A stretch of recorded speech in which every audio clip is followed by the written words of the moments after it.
This is the thing. Who you choose to hang around with, who you choose to have in your posse, is exactly who you become. Choose your posse wisely. I'm here to tell you that putting yourself first is not selfish, it's revolutionary. Welcome to the Ayurvedic Woman Podcast, empowering women to light their lives on fire through Ayurveda, yoga, spirituality, and fitness. I'm going to say this one last time. Stop apologizing. Women do this all the time. They apologize for everything. What are you feeling sorry about? Stop. If you do not put yourself first, nothing else happens. Stop putting everybody in front of you and put yourself first so that those people that you need to care for and take care of can be cared for because you have put yourself as the priority.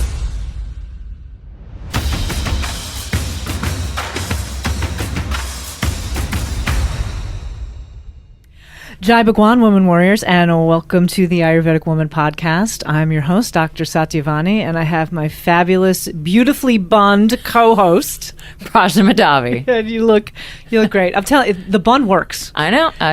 I'm loving the bun. Are you? How's the hair oil? Oh, the hair oil is still magnificent. Glorious. Every morning it just... such a welcoming smell in the morning. The question is this, before we even get into our topic and our wellness check-in. Do you recommend the hair oil for women who have hair like Rapunzel, like you? Yes. Okay. Why? It makes it softer and actually more manageable. Okay. Like it, especially with Idaho, in Boise, Idaho, and I'm sure probably even worse in more humid places. Mm-hmm.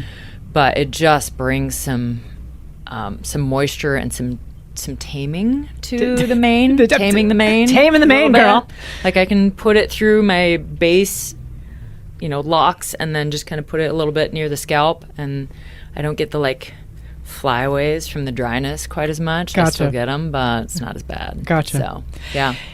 One of these days on the podcast, you got to do the hair down, because I don't think anybody has seen that reveal before, and that is an epic thing that you have to see. So, okay, all right, might have to do it. All right. We'll think of a good day, maybe on our 1 year anniversary or something. Maybe, which will be fun. Yeah, okay, that'd be cool. Well, folks, it is so great to have all of you here today. And today our topic is going to be on mediocrity. Yeah. Ooh. It's been a while. I feel like it's been a while. It's been a minute. Yeah. It actually hasn't been that long, but there's been a lot that has gone on in between. Did part of my book tour in California and was on the ICE podcast, of whom Ms. Lori Ice Fetrick will be on our podcast next week as a guest. So we're very excited about that. Awesome. But yes, it's been a minute. I definitely feel like it has been. But yeah.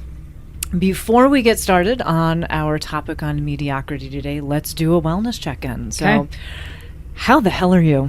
I'm good. It's been a week. This week is very busy. I had parent-teacher conferences on both Wednesday and Thursday night. So long days. Yeah, and just being around. I don't know. I was actually thinking this morning, I was exhausted, but I was trying to figure out why, because I don't feel like I got that much little sleep. But I think being around all of the technology for actually that much longer, and the fluorescent lighting, and the fluorescent lighting. I really think that I was just listening to a podcast about EMF, electromagnetic fields, and how they can have an impact as to how you feel. And huge. Yeah, I really am thinking that was a part of some of the exhaustion that I was feeling. So, and it's just getting you out of your routine. You only have an hour between the end of school and parent-teacher conferences. So and you're just getting ambushed. Yeah, it's just kids are turning stuff in, and parents are coming at you. Yeah, and you're trying to get grades in, and then they have this. They're like, "Okay, we're serving food," and I'm like, "Yeah," because I love to eat at 3:30 in the afternoon. That's just when I want my dinner. Right. So, that throws your digestion off, and huge.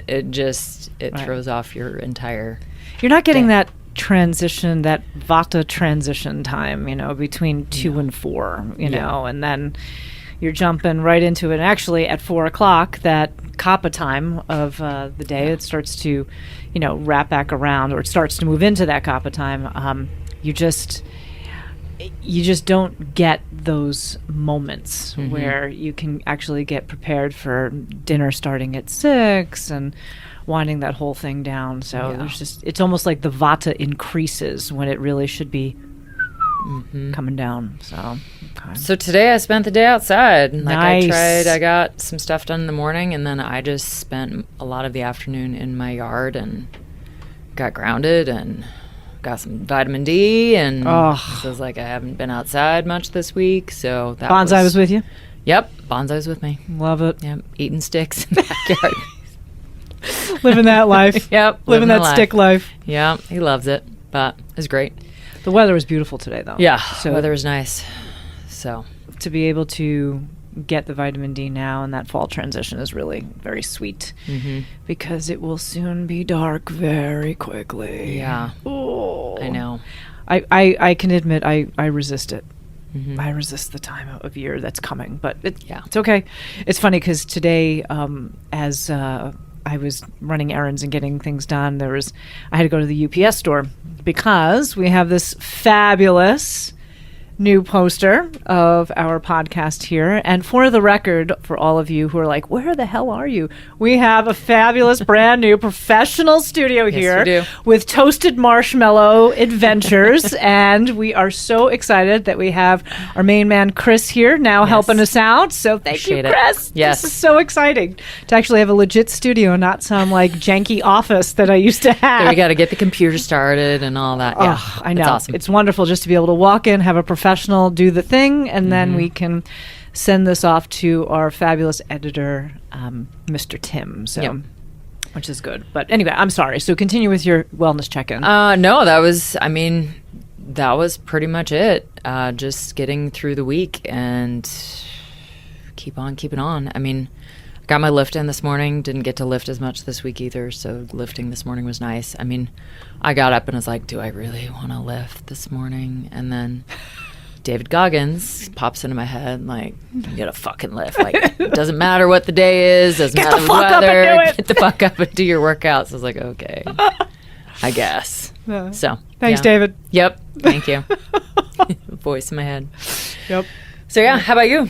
Wellness check-in. On Monday, I walked into personal training with August and was just like, I am wiped out. I've just hit a wall. And he totally recognized it. And it was like, it's just been all the stuff, since July, India and Nepal, all of the travel, coming back, doing the book tour. All of the things sound really, exciting and wonderful. And they're great. All of it's great. I have nothing to complain about. But at the same time, it's also, it sucks that ojas out of you. So I hit an ojas wall. Yeah. But I took everything off my calendar this week. The only thing I did was go to my Krav Fit class for conditioning, and then Krav just because next Saturday testing is the level 3 testing. So I'm excited about it. And actually, after a couple of days, I started to feel better. Today, I actually felt like, okay, the ojas is coming back. So I think by the end of the weekend, I'll be great. And I have a massage scheduled on Sunday, so thumbs up on that. Awesome. But the moral of the story is that you have to recognize when you are actually exhausted, and you're not trying to use that as an excuse to be mediocre. Nice. Segue. Like how you put that in there. Yep. Yeah. So, mediocrity. Yeah. Okay, so you know that I love etymology and definitions, and I take significance in words. So today, when I knew that we were doing this topic, I decided to look up the Merriam-Webster Dictionary definition of mediocre.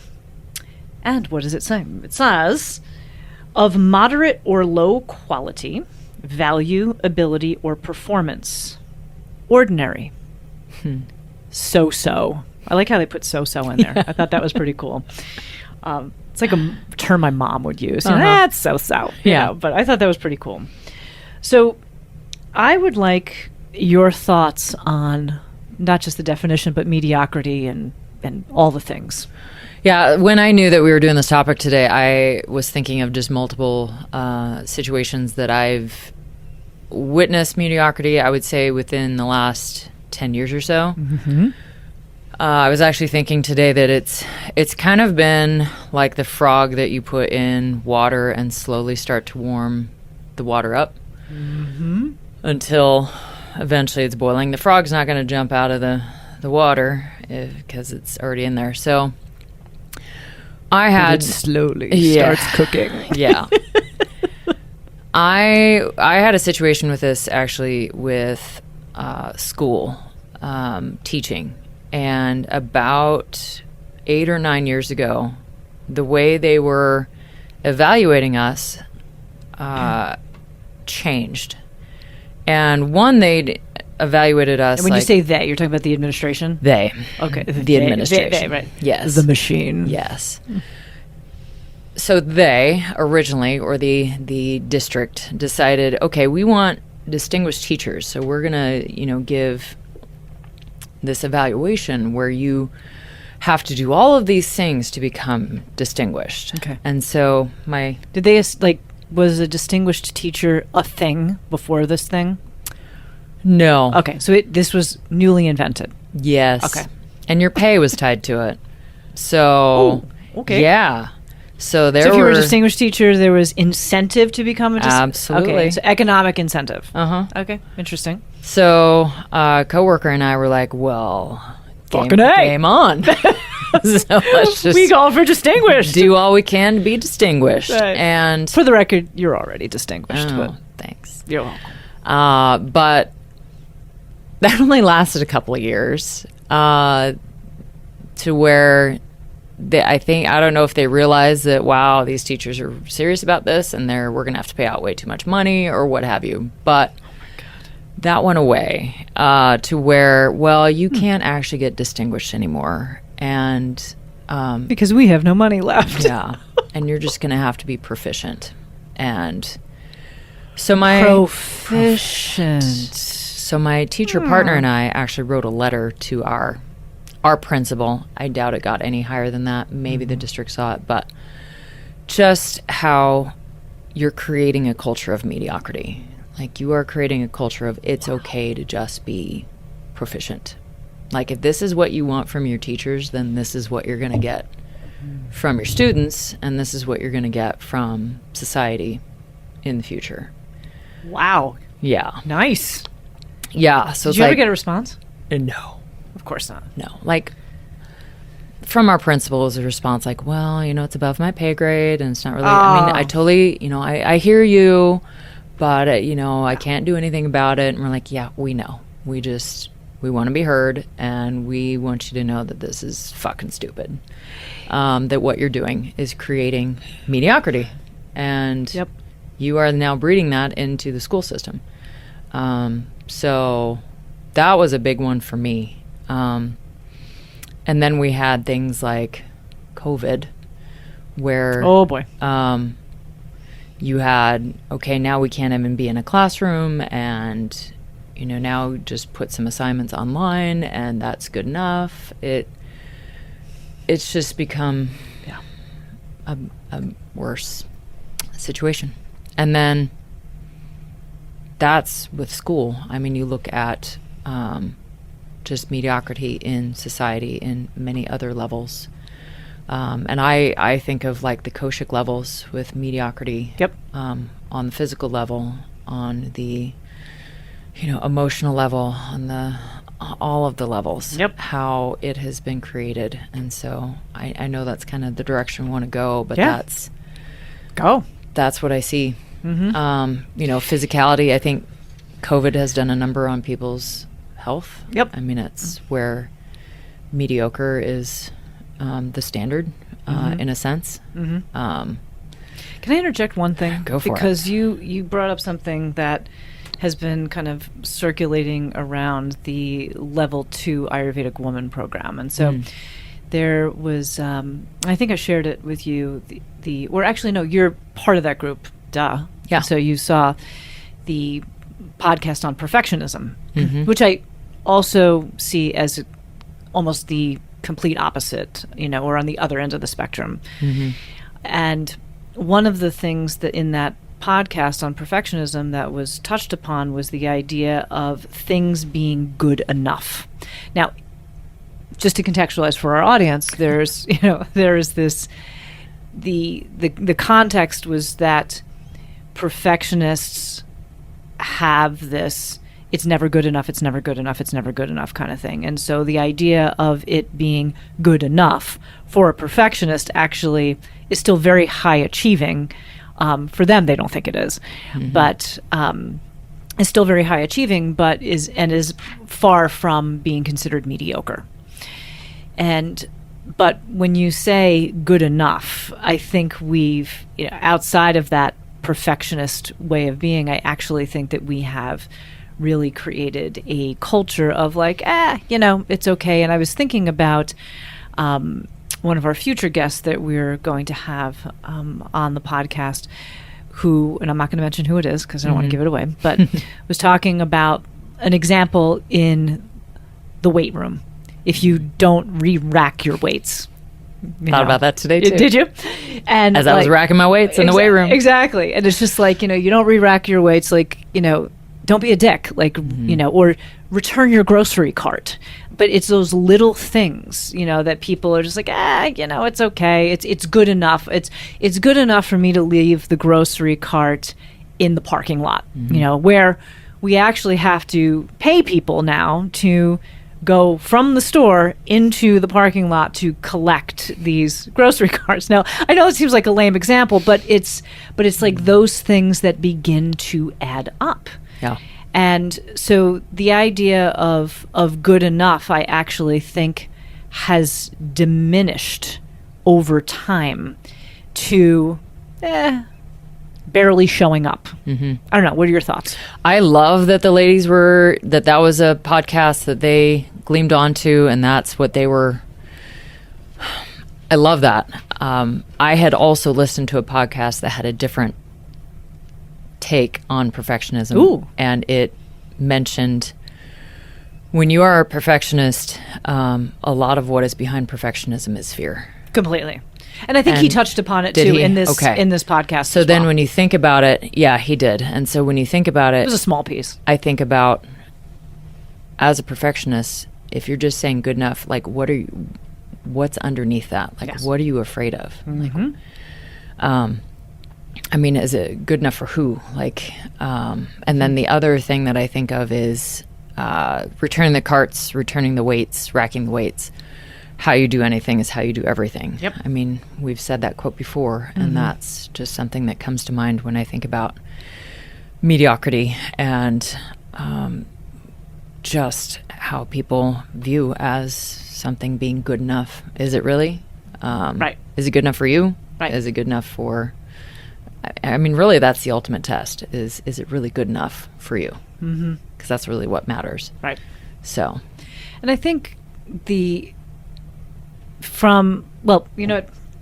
want to read this piece on mediocrity as it relates to Ayurveda, which I was thinking about it, and then I was just like, I'm going to look through some of my texts and find. That was my big question: is from an Ayurvedic perspective. Yes. How would Ayurveda see mediocrity? Absolutely. So, which is the point, of what it is that we do. So. There's this great quote that I found in one of the texts that says, mediocrity is the general state of humanity as it is. It is a retardation of intelligence. Nobody wants you to be intelligent, because the more intelligent you are, the more it is difficult to exploit you, to enslave you. Every vested interest wants you to be mediocre. A mediocre person is just like a tree whose roots have been continuously cut so it cannot grow. The mediocre person never comes to know fruition, flowering, fragrance. He lives just like a vegetable.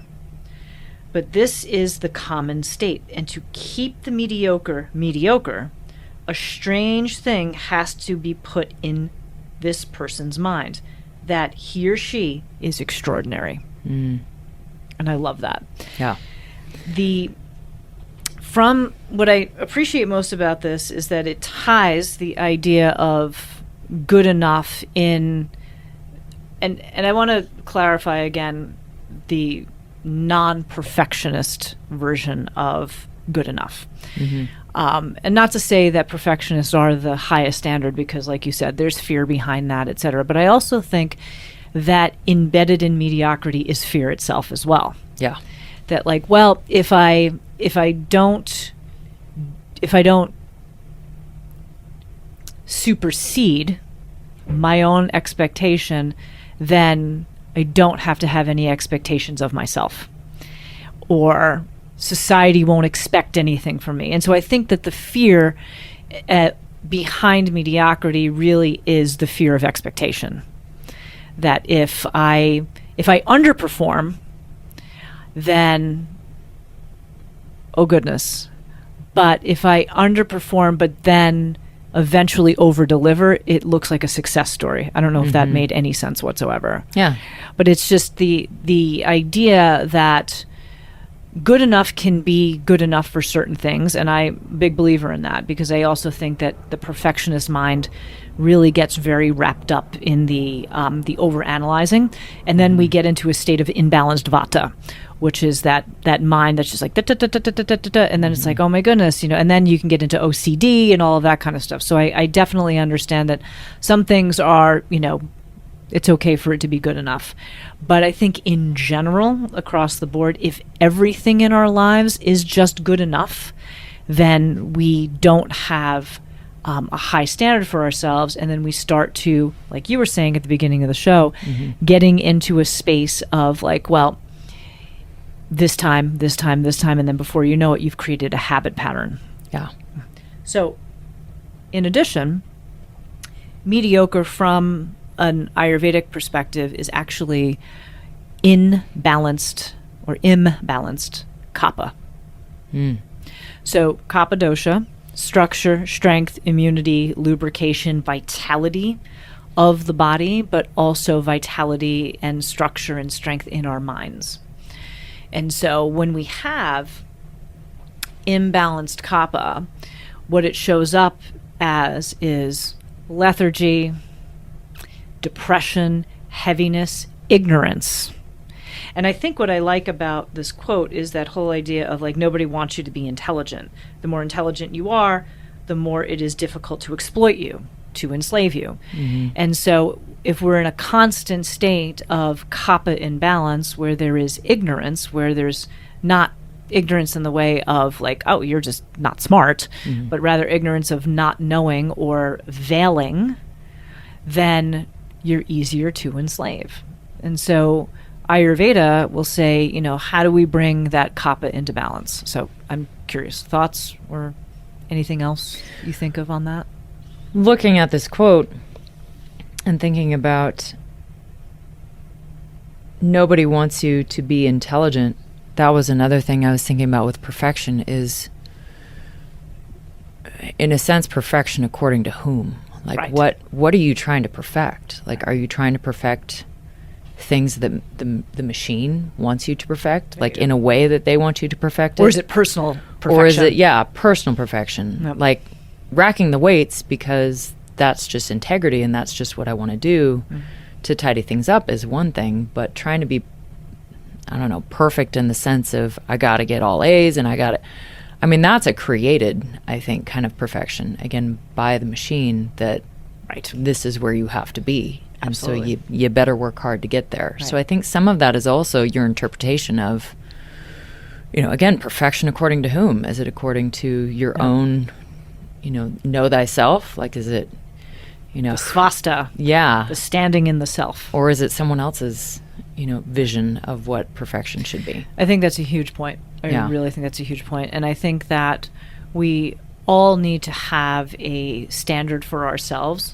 and not based on like what your standard is or what society's standard is, et cetera, but what is the standard that we want for ourselves in order to be the best version of ourselves. And, again, going back to, what Ayurveda feels about this is that, Ayurveda, when we have imbalanced kapha, not only is it heavy and ignorant, but it also can be very unmotivated. Mm-hmm.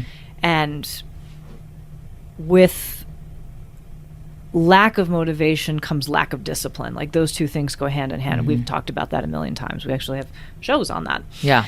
But what that lack of motivation and that lack of discipline then starts to create is a clingy, codependent way of being. Like, well, I'm not motivated, but therefore I hope that somebody else will do it for me. Yeah. Kind of thing. And then that clinginess can then do exactly what this quote is saying, like feed right into the machine, where you're right away like, oh, it's easy for us to dominate you because you've put yourself into this imbalanced state. And as a result of this imbalanced state, we just kind of scoop it up and take it over. Yeah. Yeah, because if you're in that imbalanced kapha state, you talked about motivation and discipline. Mm-hmm. So if you're not understanding yourself in that imbalanced kapha state, then you're looking for others to motivate you, which then that's not you. Right. Like you're taking in other people's energy. Yeah. And their decision making. Mm-hmm. And we see, you were starting with this earlier on, we see this mediocrity penetrating all levels of the being. Mm-hmm. So like on the physical state, we see people's physical condition, lack of musculature, metabolic imbalances, extra weight, heaviness, obesity, and just general like unkemptness. I was noticing that today when I was at the grocery store, and that's always an interesing place to observe. I guess people always say, "Were you at Walmart?" No. There'll be no Walmart in my life. Can I tell you? I can honestly say, with a very clean conscience, I have never walked into a Walmart. Never in my life. And it's been a while. And you can talk to Michael about it, because when we lived in New York, he and it was my mother, myself, and Michael, and we were doing some Christmas shopping, and there was this one item that my mom wanted to get, and she's like, oh, I can get it at Walmart. And I was like, yeah, I'm not going. And I'm not going. I'm not going. So, I'm mad you thought I would go. Exactly. So I literally, Michael and she went into the car because she's like, come on, Michael, she's being a party pooper. And I was like, nope. And I literally sat in the car. I was like, I will sit here in this parking lot for 3 hours before I walk into that fucking store. Like, no, evil empire, can't do it.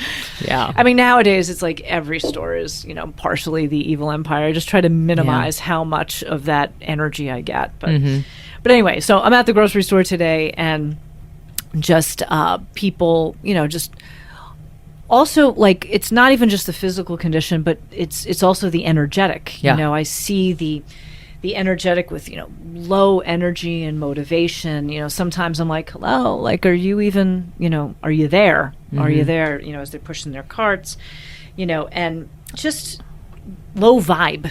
I saw a woman today who was mad that they moved the checkout stands around. She's like, oh, this is so confusing. This is at Natural Grocers? Yeah, I was there today. I was like, oh my God, they got like this new thing. It looks actually kind of good. I know. Yeah. She was pissed off. Yeah, she was. She's like, this is so confusing. And I'm like, okay. Yeah, you just get on the line. It's not hard. Not the worst thing that's going to happen to you. But anyway. But then, like, there's that physical aspect, there's that energetic aspect, and then like that mental emotional piece is like tough making and executing decisions. Yeah. Again, that imbalanced kapha. So like mediocrity shows up with like, well, procrastination, huge. Mm-hmm. Well, I don't really have to make a decision. I don't really want to make a decision because there's that fear behind it. And so therefore my expectations will be low. So if I, exceed them, woohoo, party time. Yeah, absolutely. And then on the level of like consciousness, there's just lack of awareness. Mm-hmm. Like, again, the grocery store, Yeah. you know, going into Fred Meyer and just like people just kind of walking around and like, you know, I always, if I have to go reach for something in front of somebody or like, you know, open a frozen door, not a frozen door, but like where you get the frozen stuff, or refrigerated door. And I'm always like, you know, excuse me, like that. And like sometimes like there are people who are just like, oh, I didn't even see you there. I'm like, wow, okay. Like, hi. Okay. Like, and look, I've spaced out, you know, I'm not going to say that I haven't spaced out, but it's just like, just also lack of like things going on around them, you know, so there's that lack of awareness. And then of course, It's hard to have a conversation with people today. Like I usually like to start conversations with people, even in the grocery store. Totally. There's a lot of people who just don't want to talk to you. Not at all. Like, okay. I don't. I'm actually almost afraid of you. Yeah. I'm just like, hey, how's it going? They're like, oh. Yeah. And then like, next aisle. Yeah. I get that a lot. Yeah. Like, you're weird. I'm leaving. But then like on the spiritual level, how this mediocrity shows up is just lack of connection to source. And that's one of the core principles of Ayurveda. Like, we are disconnected from source. We're disconnected from whatever energy, power, etc. is, you know, that one believes in, that they feel that they are connected to something higher, with a higher purpose. And that higher purpose can even be like within ourselves. If you lack purpose, mediocrity just seeps right in, like getting up in the morning and like having a purpose. Yeah. Super important. And I'm sure you see this with your students on a day-to-day. You know, how are they showing up? Like, is this the best that you can do? Yeah. You know? It's the bet you got it, 8 a.m. Yeah. Yeah, there's a lot of that. It's disturbing that it's this young, that I see it in this many young people that are just kind of shut down in a way. Yeah. Their physicality is not great. Their awareness is terrible. Their presentation of themselves is tough, and it's hard to watch, and it's hard to be around that energy every day. That has an effect on other, like, that's the other thing, that energetic field, like, when there's mediocrity and there's low vibe, that permeates. So like, no wonder you're exhausted. I mean, I remember what it was like teaching high school. Now, it was like a trillion years ago, so things were a lot different then, and I actually had very motivated students. Yeah, you did. Yeah, it was a different thing. Yeah, right now I feel like I'm teaching like 3 different lesson plans. It's the same lesson, but I have to teach it different for each class I have. That's fascinating. My first hour that does not want to talk to each other, like, gives me little to no energy. I'm talking to myself. And then my second hours, you know, I think they're actually a lot of my honors English kids, and like they're actually higher vibe, so I can do a lot more with them. Okay. And isn't that interesting? Yeah. Like, the higher the energetic vibe, the less mediocre, the more you can do, the more you can explore. It's like I'm in an experiment every day. And my 4th hour is just containment. Like, just put out all the fires. Oh, God. Is that because of who they are, or is it because it's the 4th hour? It's a little bit of, I would say mostly it's the time of day. Okay. Like, they're ready to go home. They're ready. Like, they're finally awake. They're finally, you know, it's kind of like their day has started finally. You're like, my day's over. 1 p.m. They're just ready to go. And I'm just like, oh my gosh. Wow. So it's containment. Okay. It really is. It's a challenge of classroom management, but it's possible. They're just. But isn't like society one big classroom management on the mediocre scale? Yeah. It's like, wow, you know, and it's always so interesting because, like, I look at mediocrity also in business. Like, you see it in the classroom, I also see it in business. Like, nowadays, when you go to the grocery store, I'm banging on the grocery store today, I don't know why, but go to the grocery store. Something everybody goes to. Exactly. Or you go to the bank, or, you know, whatever, and like, somebody like behind the register's like, hey, how's it going? And like, you know, they engage you, and you're like, oh my God, you know, like, it almost comes to you like, I don't know what to do with myself because I'm not used to that, you know, which is versus someone's like, hey, right, and doesn't really want to talk to you, right. Just Absolutely. I know. So, anyway, those are the thoughts on mediocrity. But let's pose some solutions. Okay. So, solutions, I always go back to what we're doing in the 108, like do the simple practices to get out of mediocrity, like get up early in the morning and do your meditation and do your breathing and get your body moving. I think like body moving is a huge piece. Yeah. Drink water, have good nutritious food, spend your time with people who are high vibe. Yep.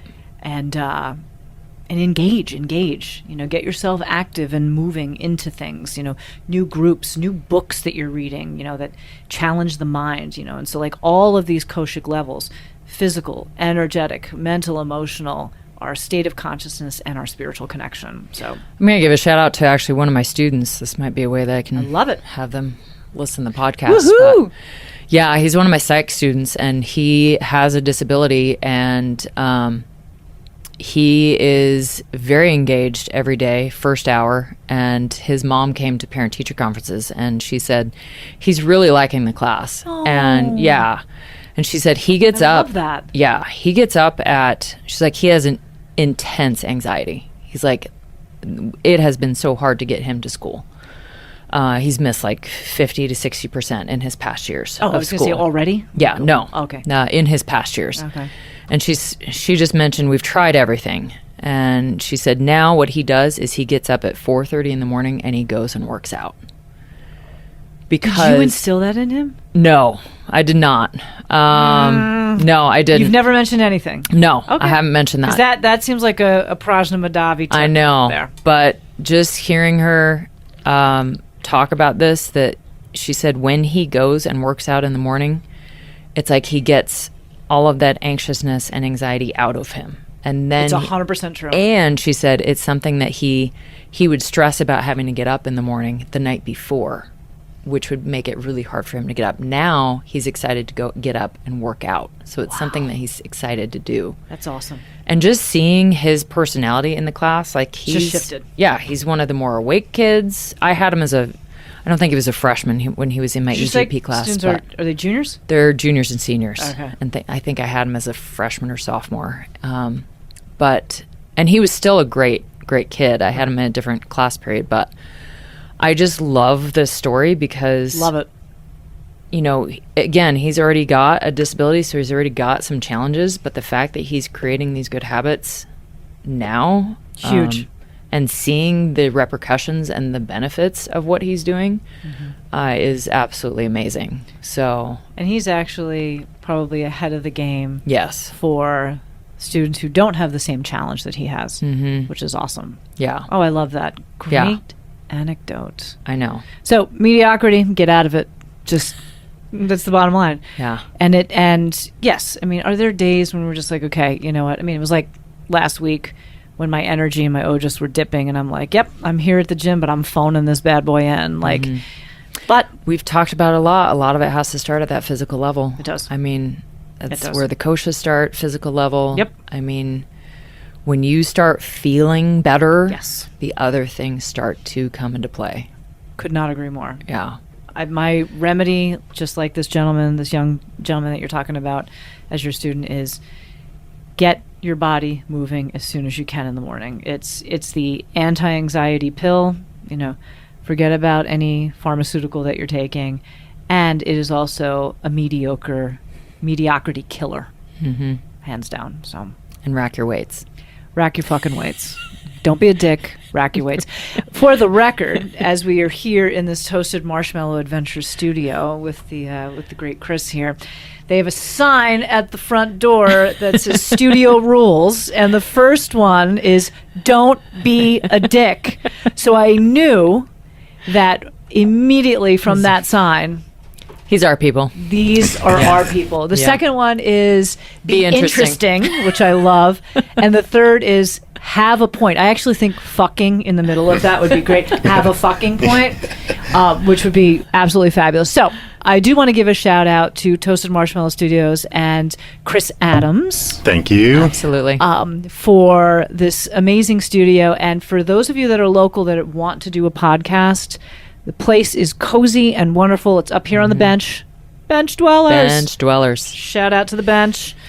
Highly recommend that you get in touch with them because he's fabulous, the space is fabulous, and we just have a great time. So, Chris, thank you for bringing us into your home. You're welcome. Thank you. You're welcome. So much. So great.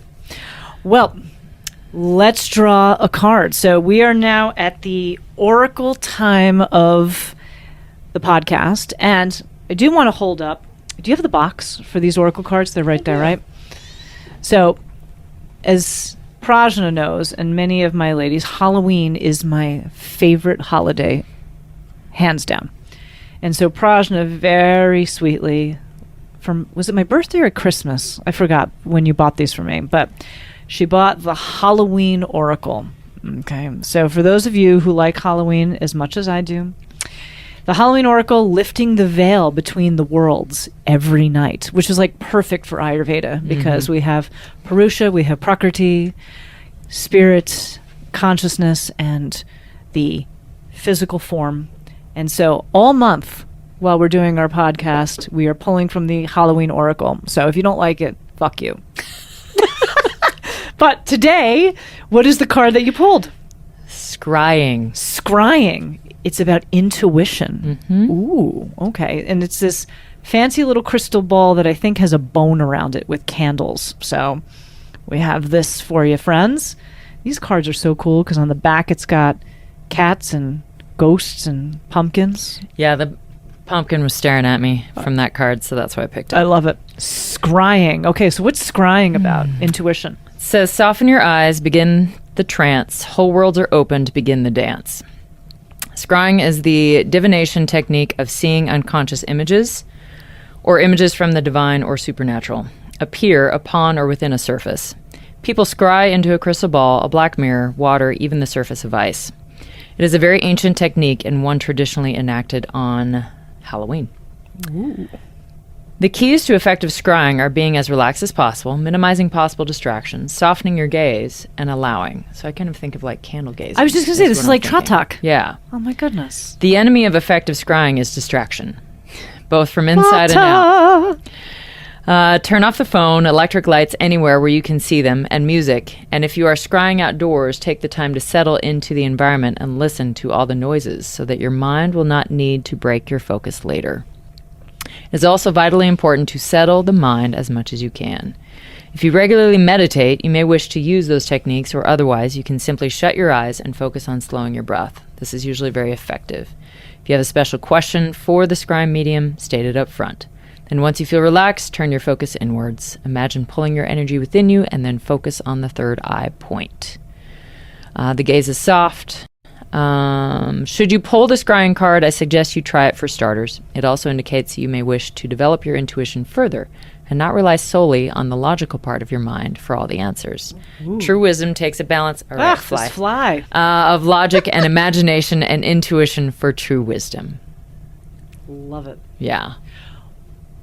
Scrying, or in yogic philosophy we call it tratak, like candle gazing, the whole idea of focus gets you out of mediocrity.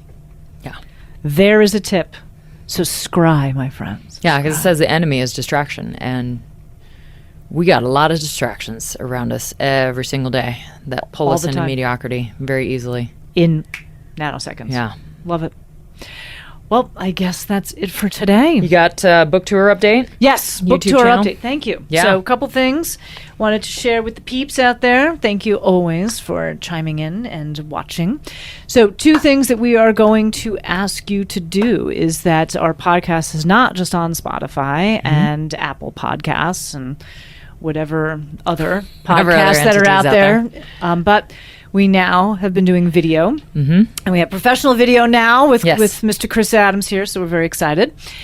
But tune into the YouTube channel, Satyavani Rising, like the rising sun. Subscribe, please make sure that you subscribe because it's awesome, and it'll make you awesome. So definitely subscribe. And as far as the book tour is concerned, the next date will be first Thursday. Nice. Here in Boise, Idaho, I will be at Rediscovered Books downtown on first Thursday, which is kind of a big deal. I was so fortunate for the folks at Rediscovered Books to invite me to do first Thursday. So From Pain to Power book signing on first Thursday here, which I think is November 2nd, I believe so. From 6 to 8 at Rediscovered Books. And so if you're going to be out and about doing the first Thursday thing, going to get dinner, please stop by Rediscovered Books. If you bought the book and you did the Shakti effect, then definitely come by, and I am happy to sign it. And if you didn't buy the book, come buy the book. And that'll be the thing. And YouTube channel, Spotify followers are starting to crank up. So if you are strictly an audio person, then definitely follow us on Spotify. So we are really trying to create a movement. Yes. Like a movement out of mediocrity and into empowerment. It's you crucial. nailed it. Yeah. All right. Well, thank you so much for listening, everybody. Have a wonderful rest of your week. And we will be back next week with Lori Ice-Fetrick as our guest. Love it. And Jai Bhagwan. And as always, may your soul be victorious. Is life hard? Yeah, it's really fucking hard. And you can also have the life it is that you want. You just got to work for it.